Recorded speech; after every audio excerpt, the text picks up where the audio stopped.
I'm Terry Maggedy, the chairman of our group. And the first thing I do after the welcome is thank our sponsors because that's showing our appreciation, and we do appreciate them because they enable this to keep going, to bring you talks like this. So our first sponsor, oh, we have them all together here, so I can just go through the the the picture just from top to bottom.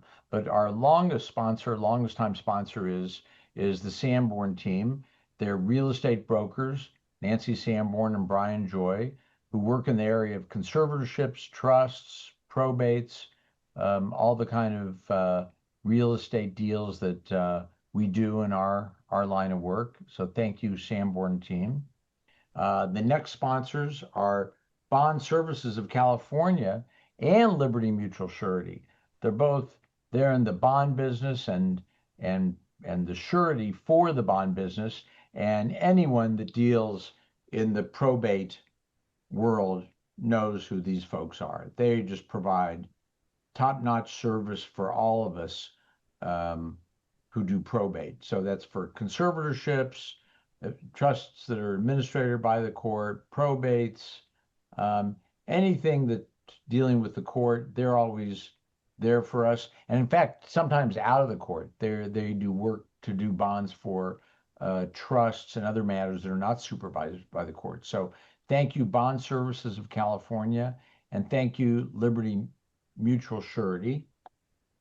The next folks on our sponsor team are California Title Company, a title company that also specializes in our world of probate, trusts, conservatorships, and Pickford Escrow Company, the same sort of specialty. And it's a pleasure to have people that are in the title company business and in the escrow business who know our line of work and make it all run smoother for us. So thank you, all of our sponsors.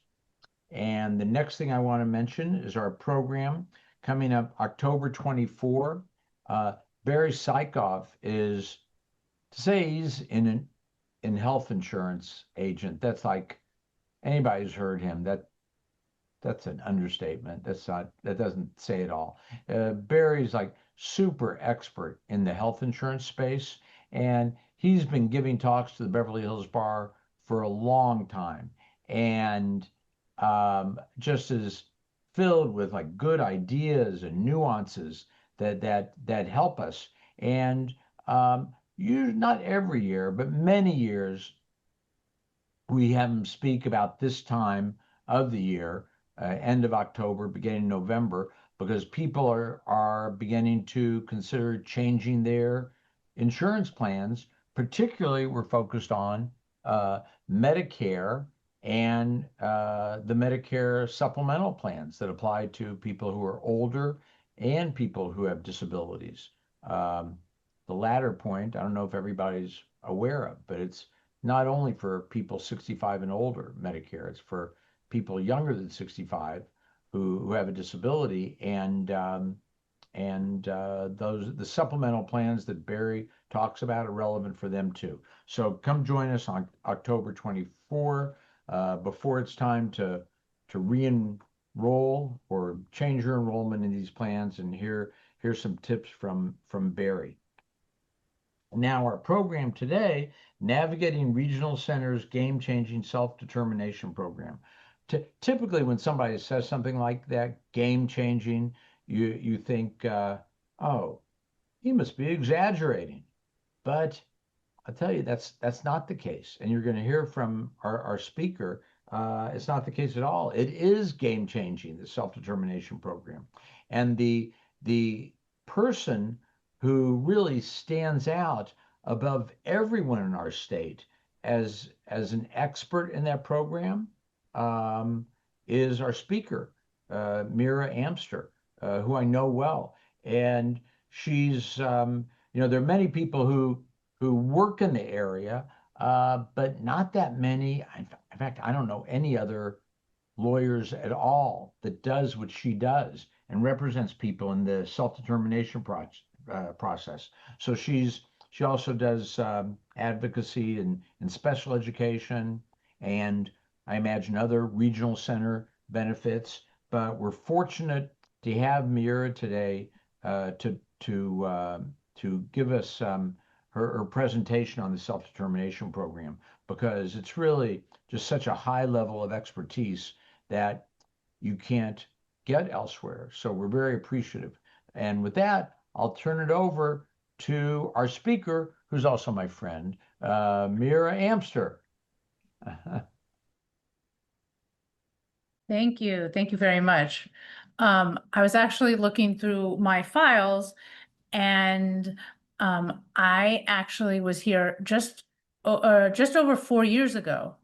Um, and I spoke about the self-determination program. And the interesting thing about that was that's when it started, or it was opened up for everyone. And it's been a really interesting experience seeing how a written law has adapted and changed and what it looks like in real practice. And since that time, since about 4 years ago, I've helped well over 100 people move into the self-determination program as an independent facilitator, and I have been providing ongoing independent facilitation services to them and some other clients that were already in self-determination. So it is game changing. It really can change somebody's life.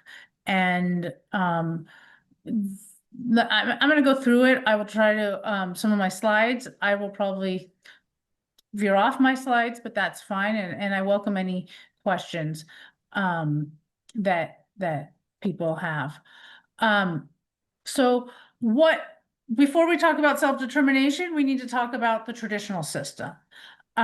Basically, the traditional system, the way I like to think of it, is at two columns. You have a list of services in one column, and you have a list of vendor providers. And you get to pick one from column A and one from column B, and that's what you get. And if you want to use a service that's of a non-vendor provider, there is no mechanism in which to pay that provider. And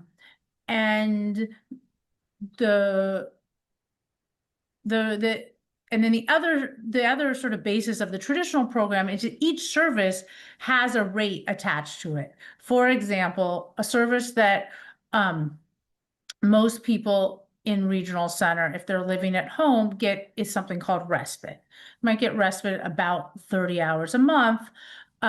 And each regional center has different rates. But on average, or West Side's rate is about 35, West Side Regional Center's rate is $35 per hour. So, and that $35 goes to the vendor, right? And then the vendor hires the person to come to the house to give the respite services. The person that actually comes to the house is generally only getting paid minimum wage. So the vendor sort of keeps that difference between $18 and $35 per hour.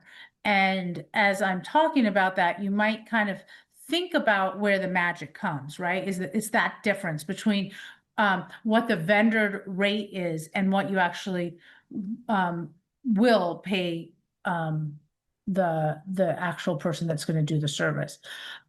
Self-determination can be found here in Welfare Institutions 4685.8. We actually had some revisions to it in the last trailer bill that did make some significant changes. But the idea of self-determination is that we look at all the services that the client did receive or should have received in the traditional system. And each service is, there's a rate associated with that rate.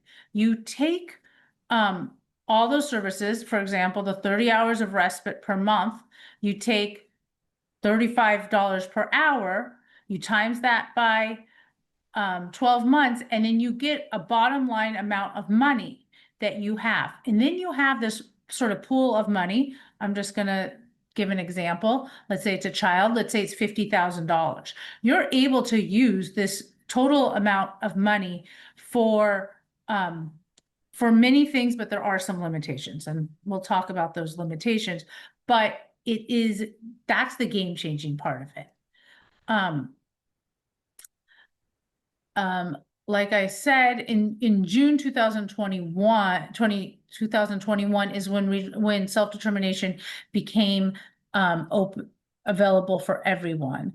And one thing that is important to understand, and anybody that's dealt with multiple regional centers will understand, is that each regional center has its own, I'm going to say, taste, right? Each their own peculiarities, and each regional center around us handles self-determination really differently.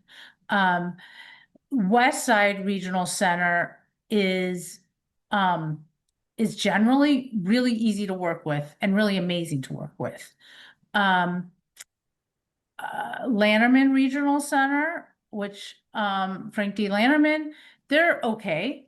And North LA is extremely difficult to deal with. Harbor's also okay. But each one of them are, have a different mentality and a different flavor of dealing with them. One regional center I won't work with is Regional Center of Orange County. They're very difficult to work with. And what I think one of my hardest parts, and I'm going to pull it back to this slide, is that they don't really look at these 5 principles of self-determination. And I think they're really important. The freedom, the authority, the support, the confirmation, and the responsibility. These are really important things to keep in mind when in self-determination, right? And you have, like, let's say the responsibility, you're taking on a lot of responsibility in the self-determination program. And that includes, not spending more than you've allocated on the spending plan. And I have had clients that have gotten into problems with spending too much money, and the regional center has threatened to make them leave self-determination. So it's it's important to keep these ideas in mind in the self-determination program. I'm going to start with a few sort of terms, right? Each we all have anybody that's dealt with regional center, there's a lot of and school districts, there's a lot of anachronism, a lot of, what's the word I'm looking for? It's not coming to me, but a lot of shorthand. And the first one we're going to come to is the Financial Management Service, or FMS. It is the one service that you have to use a vendor provider. You have to use one of the vendor providers that are vendored with your regional center. And the way it basically works, going back to sort of my first example of the child that has the $50,000 pot of money to use based on the budget, that money simplistically goes to the FMS, and then the FMS pays your vendors and your employees. There is no reimbursement in self-determination, and there's no direct payments to parents or anybody else. It goes directly to the service. And each, just like the regional centers have all different flavors, FMSs of all different flavors, and some are doing really well and some aren't. Some are very strict on certain things and some aren't. And it's important to have somebody that knows about FMSs and the different types and the different agencies when you're picking an FMS. And I didn't really explain this at the beginning, but you may or may not have an independent facilitator. And the independent, and that's what I am. I'm an independent facilitator. I help the participant move through the process of going into self-determination, and then now once they are into self-determination, helping them with their budgets, interface with the regional center, interface with the FMS, regional interface with vendors or employees if needed. And then work on every year. The budget is a year process, so every year we have to for lack of a better word, I'll say negotiate, but we have to put together a new budget every year and a new spending plan every year, and help with that process.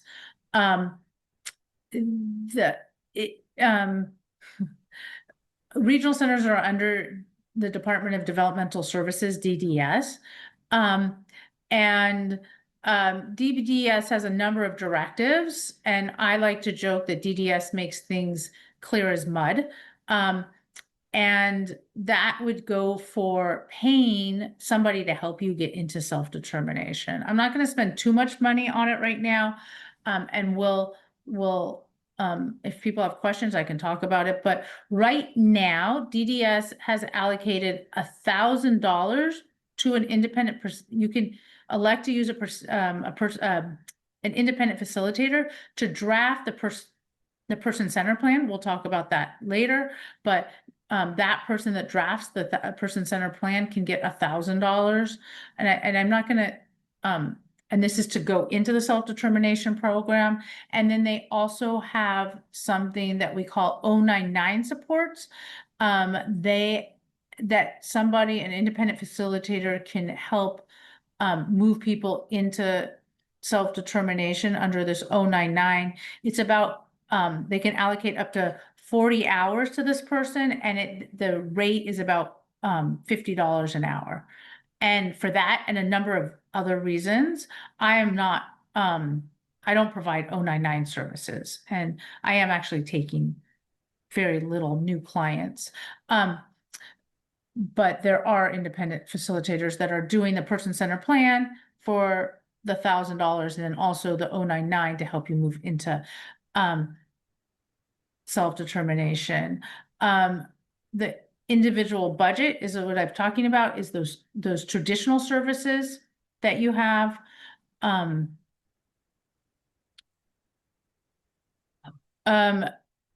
Self-determination is voluntary. You can come back, you can leave, but you can't come back for 20 months. To start, the first thing to do is to take an orientation. And that would be the first thing you can do. And then also the next thing would be to look for an independent facilitator if you think you would like to go to use an independent facilitator. I started to talk about this, the person-centered planning. Person-centered planning is sort of the heart of self-determination. And it really is it's a process that you take with the participant and the circle of support to really look at the person's hopes and dreams and strengths and needs, and put together sort of a plan of how what sort of supports and services this person needs, and also goals to track in this person-centered planning process. And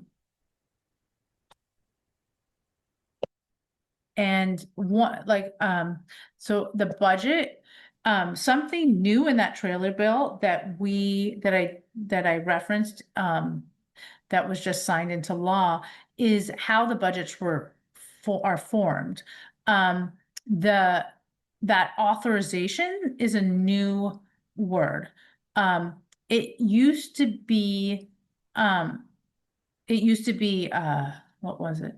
Actually utilized. But now it's authorizations, which actually should help out in the process, because a lot of times services were very underutilized, but authorized is different. And then you look at what was authorized, and then you can look to what most people call as unmet needs. What other than those traditional services, what other needs for traditional services might the client have? And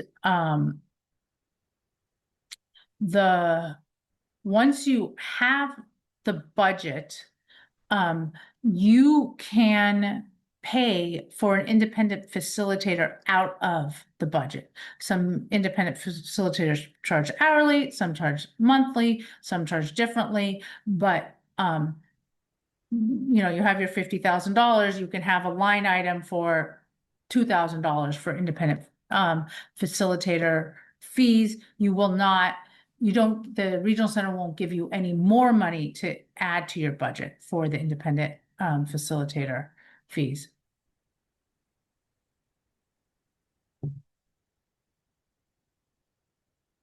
Um,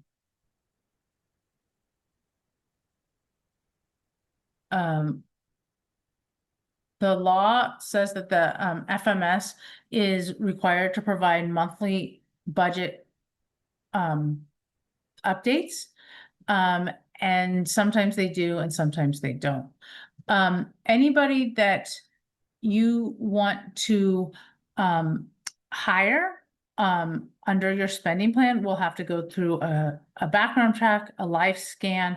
Unfortunately, right now it's taking quite a while. There's been quite a backlog. It's taking like 2 months, which is ridiculous. And you can't pay for this life scan out of the budget. Okay, so let's get down to like a real life example. I have two real life examples for a child and adult that I think hopefully this will become like really clear what we're talking about and how this looks.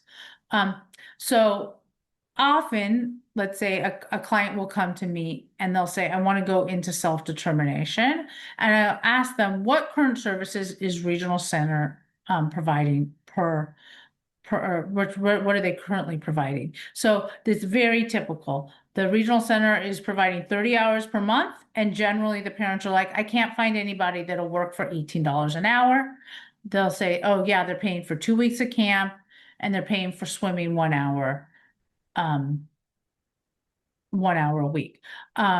And then they hire me to be the independent facilitator. We go through the person-centered planning process and we really look at all the needs, their goal. We put goals together. We see what their aspirations are. And then we finish the person-centered plan. We send it to the regional center. We say, let's have a meeting, an IPP meeting to discuss any unmet needs. And this is where, a good independent facilitator comes in, is really identifying those unmet needs. If both parents, this is a child, if both parents are working, during the time where parents are working and the child's in school,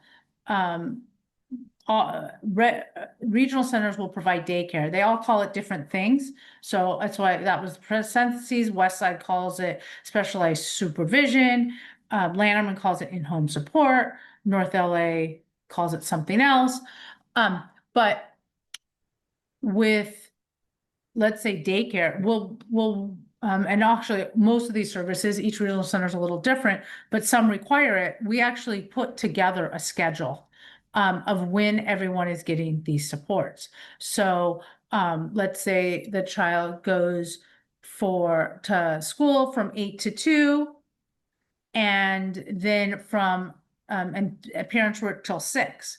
So they would need 4 hours a day or 20 hours a week of daycare. The other sort of services that a child might need, might be an unmet need, is adaptive skills. Adaptive skills is a very broad assessment or need, I guess. It is sometimes considered like ABA, but it's not ABA. It's generally a different approach to behavior. And you do need an assessment, right? Because the regional center doesn't know if you need 10 hours of adaptive skills a month, or 40 or 60 or 80. But so you always need to get an assessment. Oftentimes when I work with clients, regional centers will agree to the assessment. And then I'm talking to the parents and they're like, are you only doing 2 weeks of camp? They say, no, we're actually doing 6 weeks. We do 2 in the winter, 2 in the summer. So that would be an unmet need. And I say, oh, you're only doing swimming? Well, do you want to do anything else? And the parent says, actually, we want to do dance and gymnastics as well. And actually, Westside Regional Center, different than other regional centers, will allow clients to do up to 6 hours a week of sorry, why am I social recreational activities. So if the child has 6 hours a week of social recreational activities that they would do, then I put that on in the unmet needs when I'm discussing it with the West Side. And then also West Side WRC, which is West Side Regional Center, will also pay for tutoring at 10 hours a month. So if that's, I mean, most of my clients as regional center clients do need tutoring. So it's really actually a great service. Okay, so now we have the current services. Now we have the unmet need. And now let's look at the magic and the game-changing part of it. And just going back, right, this person said, we get 30 hours a month. We don't have anybody to fill it, right? We get 2 weeks of summer camp and swimming once a week. But let's see what happens when we really look at the unmet need. And let's say that parents are paying out of pocket for a nanny or something like that. So let's look at the game-changing part. First, let's look at where we would be in the current system. So the way and how you would calculate a budget. 30 hours per month times by 12 months at 3502, that's West Side's rate. That would equal $12,000 for the budget. Camp is $1,000 a week, let's say, and swimming is $75 per week. I simplified all of these. Generally, regional centers don't do it by week. Generally, they do it by month, but I thought it would be easier to calculate it this way. So you would, without any sort of advocacy or anything, that's how much your budget would be. However, when we really look at the unmet needs, this is what an unmet needs look like. We really thought that the parent, you needed those 4 hours a day of daycare, specialized supervision. So that the rate at Westside is $37 per hour. So you get $38,000 for the daycare. Adaptive skills. Remember, you have to have an assessment, but let's say you do this assessment and says you need 40 hours per month. I put down $102 per hour. That's sort of where we are now. The rates actually have gone up. And I think I said this before, but each rate at each regional center is different. So just to get more confusing. It's not so simple to figure out those rates. It's getting a little bit simpler. There's some rate reform that's been implemented, but it's not so clear. So then we implemented the 6 weeks of camp, 6 additional weeks of camp. And then dance once a week at $120 per week, and then gymnastics at $100 per week, and then the tutoring that I discussed at $129 per hour. So we went from an $18,000 budget to almost $140,000 budget. And again, there's the game changer. Let's do this for an adult. I will see this and quite a bit. Someone that maybe is like, just aged out of the school district, either, at 18 graduated or at 22 or something, my client will come to me and they have that 30 hours of respite. They have 84 hours a month of personal assistance and swimming. Then we look at really what and this adult is living at home. I think that's important to know. And we really look at the whole program, and we really need some when someone goes from school district to the regional center takes on a lot more responsibilities in terms of this adult.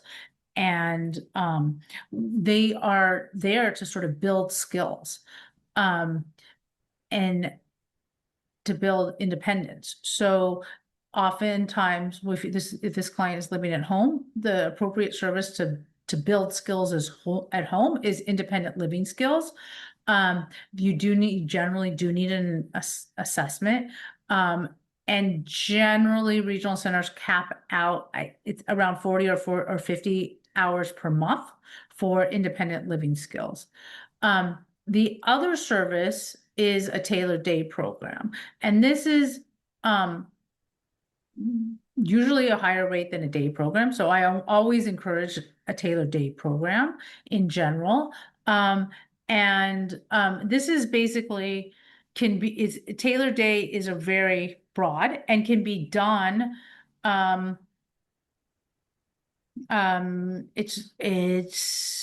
It's broad, and it really is anything that's not sort of like your daily living skills at home.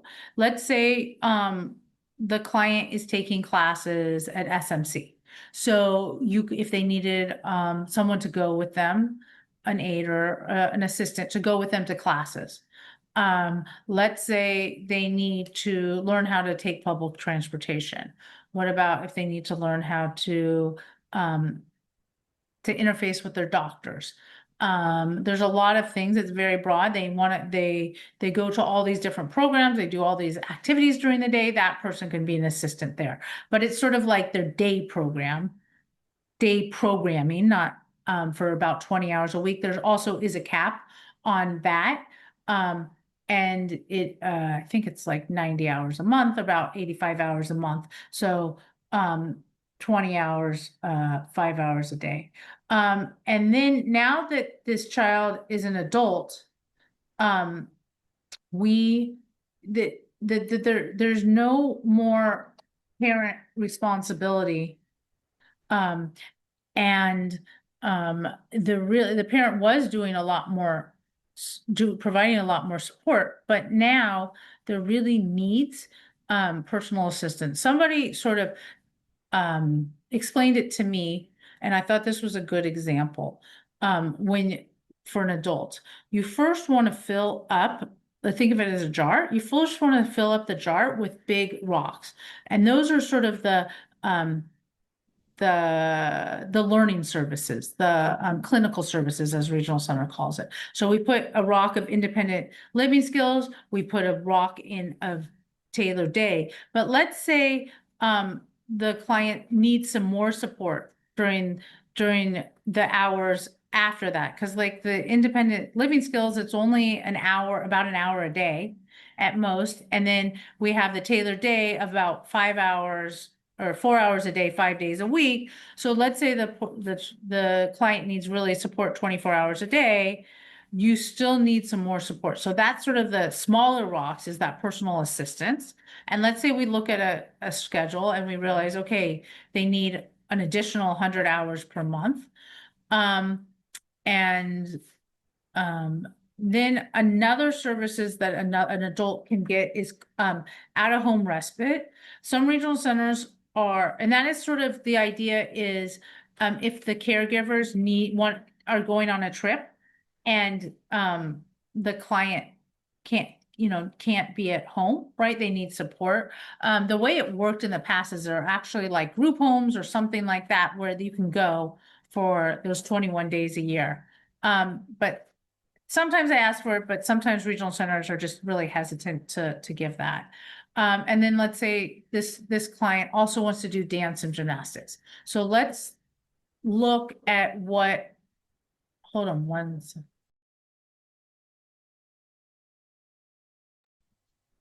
Sorry. So let's look at the magic here.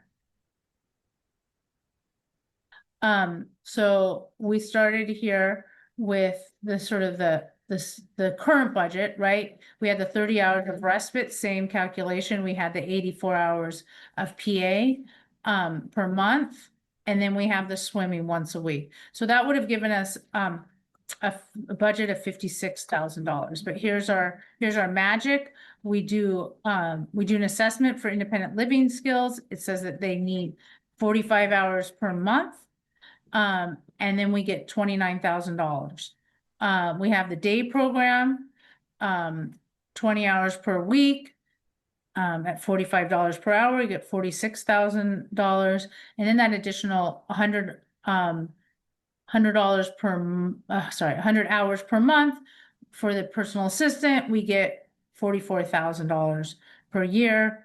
And then we have this out-of-home respite. They usually do it per day, so I just kind of guessed on that one at $200 per day. We have the dance and the gymnastics. Again, as an adult, most regional centers are a little more flexible. If there's more activities they want to do, that's fine. And like I said, Westside will give you up to 6 hours per week. I only had 3 hours per week, but you can figure it out. So there we go to a budget of $192,000, where when we started with a $56,000 budget. So this is the game changer. But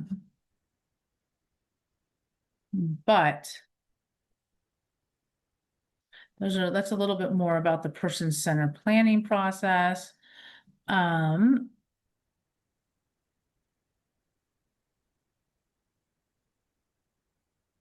We talked about the unmet needs. Okay. I want to talk about the final rule. I do want to talk, sorry, I apologize. I want to talk about what's next. I'm going to talk about the spending plan.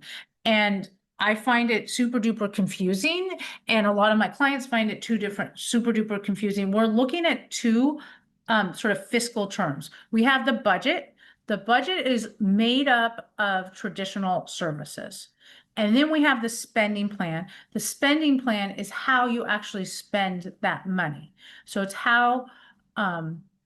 it's what are you going to do with that $50,000 or $100,000 the regional center gives you. The spending plan, you must identify, the type and the amount of services that you're going to receive. You can have two different items, I guess, or multiple items, but I'd say three categories of things. You can have staff, you can have vendors, those are like businesses. And then three, you can purchase things that are related to your disability. So let's talk about staff and how that works. Staff is the way, at least the way I draft my spending plans. I don't know if there's other people that draft them differently, but I think that this is how most independent facilitators do it. In order, all FMSs charge for staff what we call an employer burden. That covers the taxes, that covers workers' comp generally, it covers vacation and sick time. Each FMS charges a different percentage. They are generally between, some of them are as low as like 17% up to 25%. Most are around 25%. So what that means is, let's say the worker that you want to come to your house, you want to pay them $20 per hour, right? And that means that you have to add 25% on top of that, or $5 extra, or $25 net, right? And the way I explain it to my clients is, if you want to pay this person $20 per hour, it costs you $25 per hour. And so going back to sort of, and I didn't do this calculation beforehand, but let's go hold on one second, let me just, what's 25? So if you wanted to do just dollar for dollar, but you don't have to at all, on your spending plan, but if you wanted to do dollar for dollar, like I said, the West Side gives you 30, it's $37 per hour for PA. In the traditional system, that $37 goes to an agency, and then the agency pays whomever they hire $18 an hour, 18.50, whatever minimum wage is. But now, if you just want to do dollar for dollar, you only have to pay 25% of that $37. And so then you would have available, whatever the math is, and not whatever it is, you could pay that person $28 per hour, one-on-one. If you want to do one-on-one services. And you're going to be able to find a much better caregiver if you're paying someone $28 per hour rather than $18 per hour.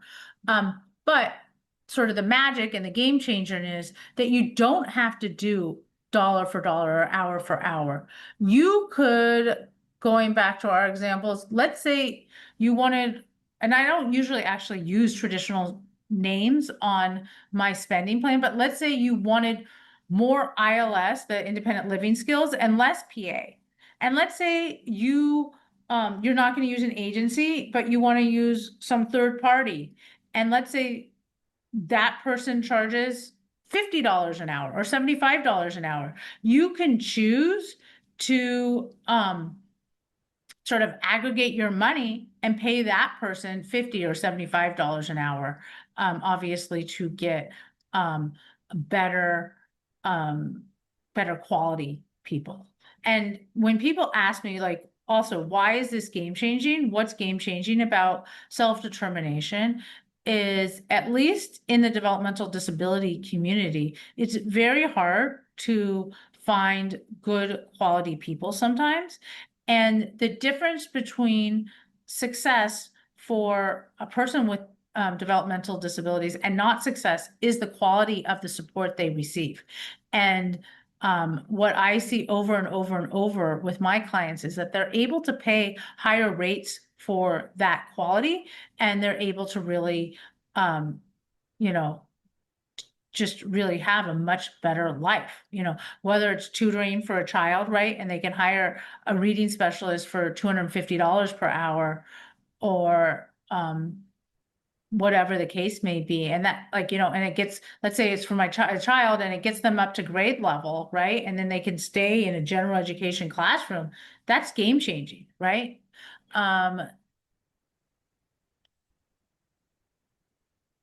There are, like I said, I think at the beginning, there are limitations to that pool of money.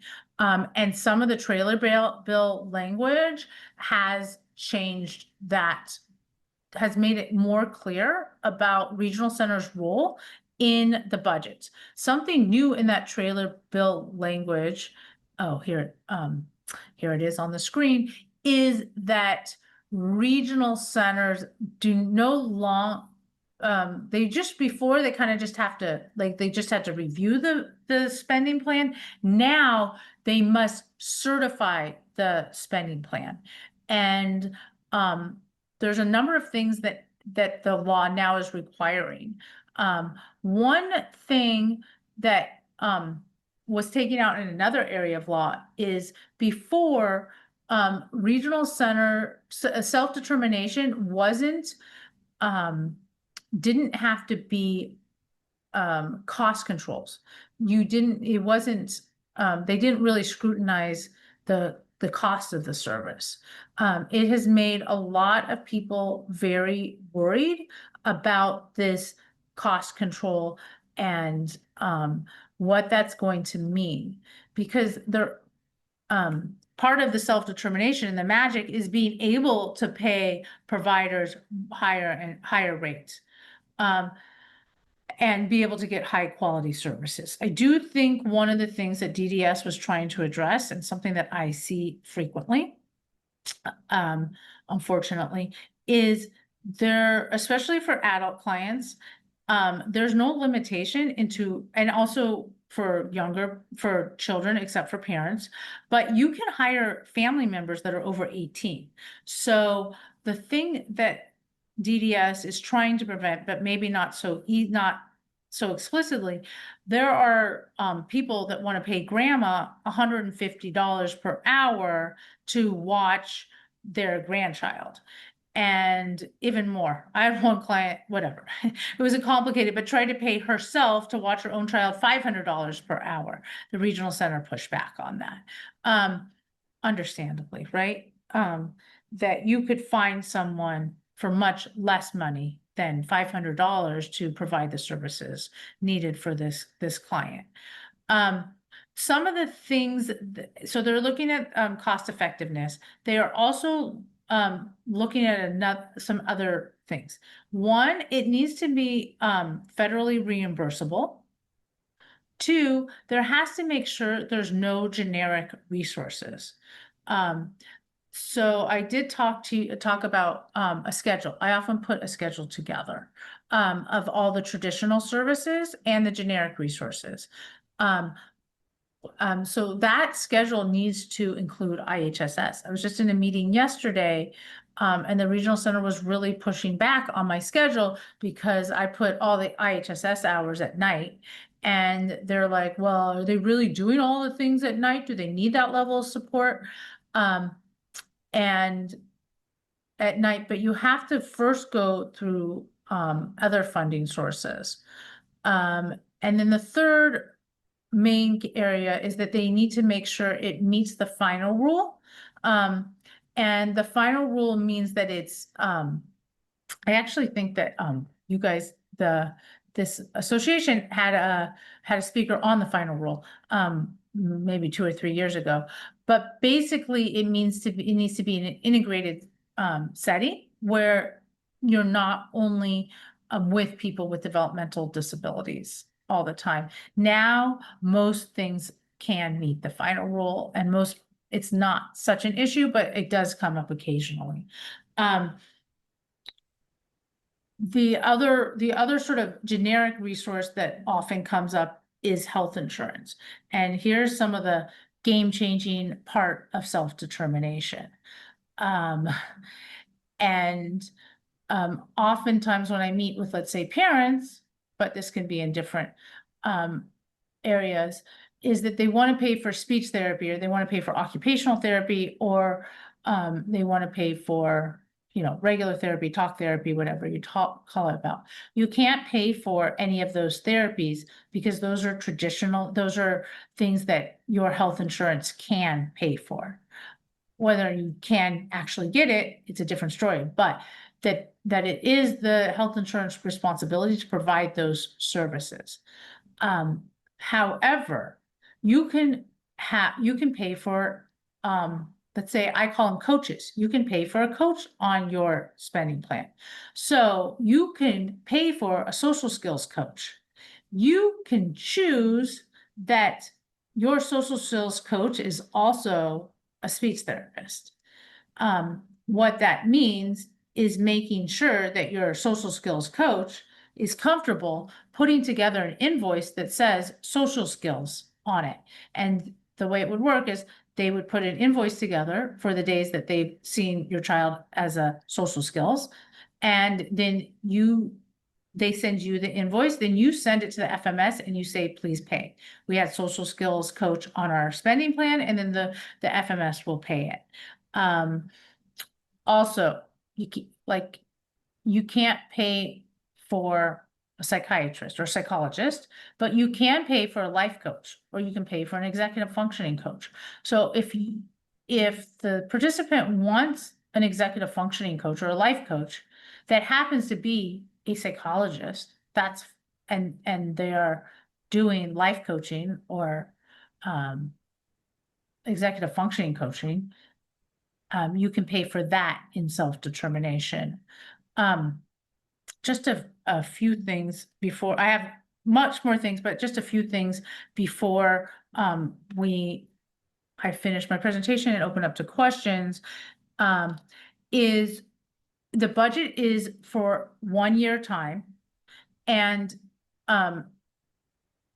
every time that budget needs to be negotiated. And I find it a very confusing process for a lot of my clients because the budget is always made up of this traditional services like that we looked at in our example, like the independent living services, the PA, the Taylor Day. However, the way the person is actually using that services might look completely different.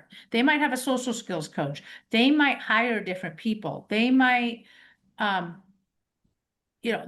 possibilities are endless. So, but we have to always go back to what's appropriate in the traditional program, even though you're not using those traditional services at all.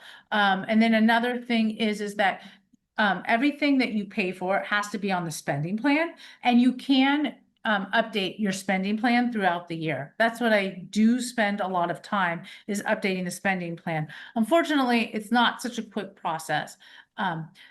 Let's say you get a budget you get a budget increase, or you just want to change it. First, you have to meet with me. We have to update the spending plan. Then you have to sign the spending plan. Then I have to send it to the regional center. Then the regional center has to review it. Then their accounting department has to review it. And then their accounting has to send the purchase of service to the FMS, and the FMS has to receive it. And then the FMS has to process that change, and then you can use the money. So it can be like a 2-week process or more, depending on the regional center. But I think that is a good place to stop. I have many more things to say, but let's see. And I addressed the first question up here, Mira, from Steve Beltran. I sent Steve your contact information. Okay, great. I know Steve. And the second question is, what is your experience and opinion of San Diego Regional Center? San Diego Regional Center, I've had a few adult clients, and I have a few children clients. The adult clients I've been actually very impressed with. The service coordinators have been really on top of it. They have sort of this silly thing that they'll only provide social recreational activities every 6 months, and then you have to review it. And all my adult clients, the service coordinator has been really on top of it. And they've been very helpful with those clients. My children clients haven't been quite as generous, but with advocacy, we were able to get a nice budget. Each regional center is more and less generous, but so they were okay generous for my kids. They were okay generous for my kids. That's a nice endorsement. So this is the one big beautiful bill.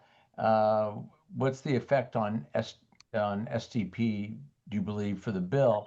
I have my own thoughts too, but you can. Yeah, I mean, you might understand also how Medi-Cal, the funding works, but we had some significant changes in self-determination, and this was before the big beautiful bill. So I am seeing more purse tightening, but just the idea that there was gonna be changes. Regional centers have already reacted and are already trying to tighten their belts.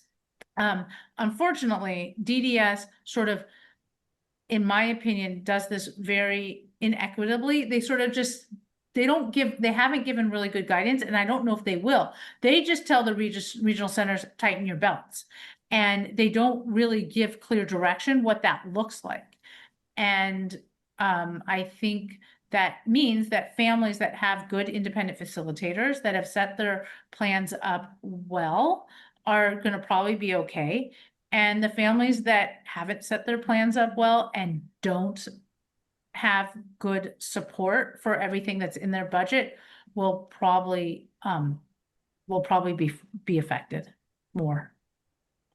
Okay, I'll just comment on it. I don't know if there's a direct, whoops, I just lost my page here, but yeah, I don't, maybe I'll leave it at that because I don't know if it's directed at that because the one big beautiful bill, as far as I know, doesn't um, directly affect the in-home waiver services where the money come in-home waiver money that comes in. So maybe there's some indirect effect. We have some more questions. Okay, I'm a conservator with a adult intellectually disabled family member. Okay, if I were to switch over to regional center, would the regional center still provide referrals to service providers? Sure, yeah, I mean, and Yeah. I mean, you should be able to even get those, the service providers Yeah. on, most of the regional centers have all the service providers under each code, um, right now, so you would be able to find that Yeah. information. And the next question is, my client's adult son is in a small group home. Regional center is spending $19,000 per month for his care. Since that has been the regional center budget, can we use the same budget for the self-determination program? That gets into a very interesting question about the use of self-determination when a client is in a licensed group home. Yeah, so, yeah, generally, yes. However, you cannot pay for self-determination, can't pay, just like the regional center can't pay ever, can't pay, or generally can't pay for housing. So you can't pay for the room and board wherever if the client leaves the group home. But obviously, right, portion of that money, the $19,000 a month, is not the room and board, it's really the support that the client's getting in the group home.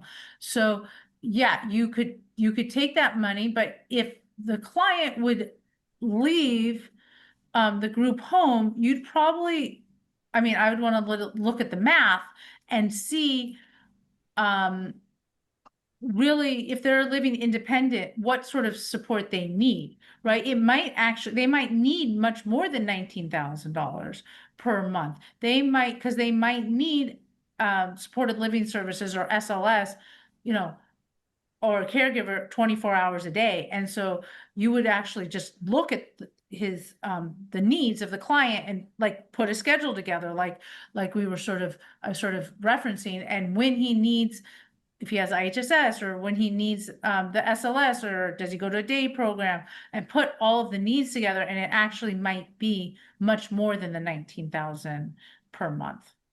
And I'll do a follow-up on that. So can the client stay in the group home and maybe you get $25,000? Well, that's a big number. You get more money for your Yeah, I mean, self-determination. because You use the extra $3,000 a month on additional services over and above what is provided in the group home. well, yeah, I mean, the question would be, what is he doing during the day? Does he go to a group home? I mean, a group Oh, program, right, right. right? Or maybe Also being provided paid he for by wants, the the right. client likes to go, um, take surf lessons or something, whatever, I don't know, and he goes, plays mahjong and all these different activities. He would need a support person in that role. So maybe he needs behavior support, whatever the case may be, whatever his underlying needs, that could go into his budget. And you have the flex, the 19,000, if he stays in the group home, is not gonna change. I assume the group home's gonna pay the same amount, but everything else that he needs beyond the group home, you'll have the flexibility with all those other services. And we've got about a minute. I don't see another one. I'll squeeze in a question.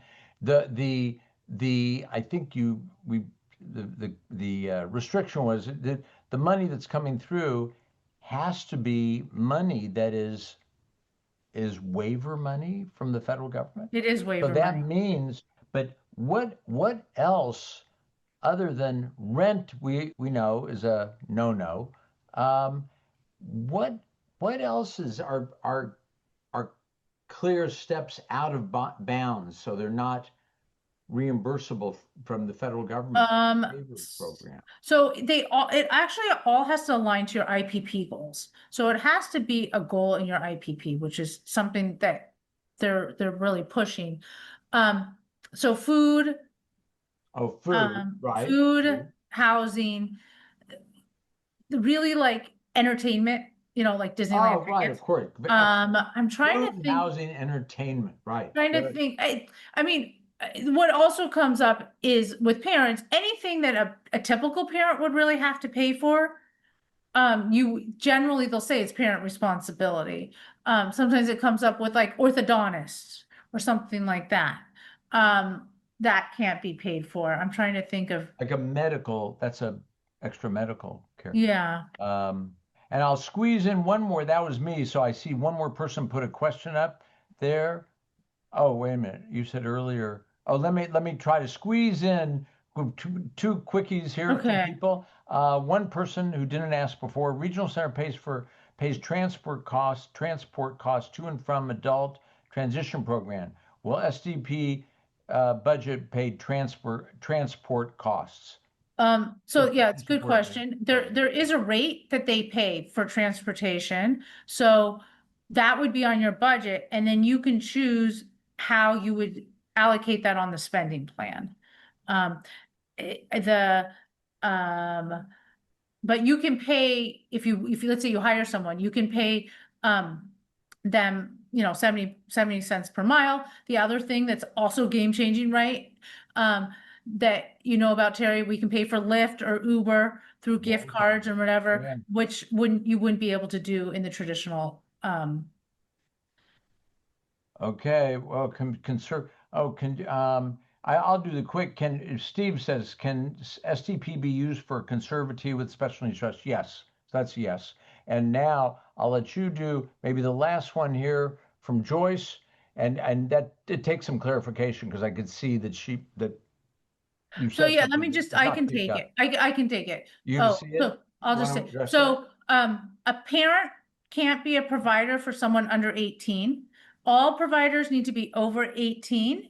They also need to be legal, right? Being able to be employable, which sometimes comes up. Um, and really it can be anybody that the participant wants to pay can pay.